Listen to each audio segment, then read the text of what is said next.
அஸ்ஸலாமு அலைக்கும். அல்லாஹ்வின் நல்லடியார்களே, இன்றைக்கி என்ன துவா பார்க்க போகிறோன்னா, புயல் அடிக்கும்போது ஓதக்கூடிய துவா. நம்மளுடைய இதில் எல்லாத்துக்குமே துவா இருக்குது. நம்ம அதை கவனிக்காமல் நம்ம விட்டுறோம். ஒவ்வொரு சமயம் நம்ம ஞாபகப்படுத்தி அந்தந்த சமயம் இந்த துவாக்களை ஓதுனா அதுலேருந்து நமக்கு பாதுகாப்பு கிடைக்கும். நம்ம நிறைய பேர் அதை எடுத்து ஓதுதும் இல்லை, அதுக்கான டைமும் கிடைக்கிறது இல்லை. அதுக்கு வேண்டி தான் இந்த சேனலில் நான் நிறைய துவாக்கள் போட்டிருக்கேன். ஒவ்வொன்றுக்கும் ஒவ்வொரு துவாக்கள் இருக்குது. அதெல்லாம் நான் வரிசைப்படுத்தி போட்டுகிட்டே இருக்கேன். மறக்காமல் அதை பாருங்கள். எல்லோரும் பார்த்து லைக் பண்ணுங்கள், ஷேர் பண்ணுங்கள்.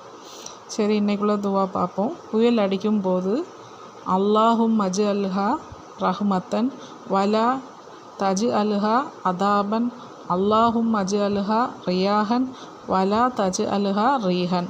இதுக்கு பொருள் என்னென்னா, யா அல்லாஹ், இதை ரஹமத்தாக ஆக்குவாயாக, மேலும் இதை வேதனையாக ஆக்காதிருப்பாயாக, இதை பயனுள்ள காற்றாக ஆக்குவாயாக, நஷ்டத்தை உண்டாக்கும் காற்றாக ஆக்காதிருப்பாயாக.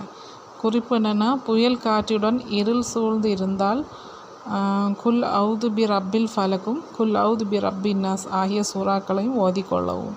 இப்போ நிறைய இடத்துல புயல்கள் அப்பப்போ வருதாட்டு வானிலை இதில் போடுறாங்க.